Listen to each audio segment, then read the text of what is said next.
সুন্দর একটা আয়োজন, এবং বাংলাদেশের মধ্যে এটা আমার মনে হয় ব্যতিক্রম একটা আয়োজন। আমার মনে হয় না কোনো স্কুল এত কম সময় একটা সিদ্ধান্ত নিতে পারছে। কারণ আমাদের প্রধান শিক্ষক মহোদয়কে অশেষ ধন্যবাদ, বাচ্চাদের আনন্দের সাথে সংবর্ধনা অনুষ্ঠানের আয়োজন করে তাদের আনন্দটাকে অনেক গুণ বাড়িয়ে দেওয়ার জন্য। আর এখানে সরকারের একটা নির্দেশনা ছিল বোর্ডের যে 40%-এর বেশি শিক্ষার্থী অংশগ্রহণ করতে পারবে না বৃত্তিতে।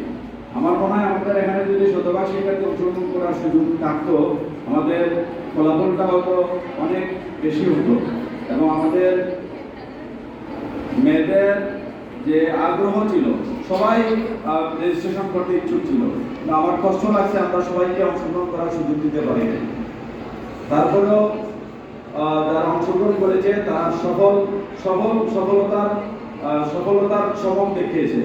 কারণ আমাদের মর্নিং এবং ডেতে মানে 50% ট্যালেন্টফুল বৃত্তি। কারণ ট্যালেন্টফুল বৃত্তিগুলো সাধারণ বৃত্তি পাওয়া যায়। ট্যালেন্টফুল বৃত্তি পাওয়াটা হচ্ছে মার্কেট বিষয়টা একটু ভালো না হলে তখন ট্যালেন্টফুলে আসা যায় না।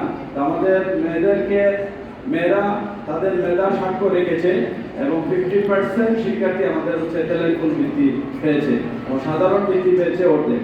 তো আমি আশা করি তোমাদের আগামী পথ চলা যাতে আরো সুন্দর হয়, তোমাদের ফলাফলের ধারাবাহিকতা যাতে তোমরা বজায় রাখতে পারো। কারণ সামনের দিনগুলো তোমাদের কিন্তু অনেক চ্যালেঞ্জিং, সামনের দিনগুলো আরো সুন্দরভাবে তোমরা ফেস করবে, সেই প্রত্যাশায় আমি আর বক্তব্য।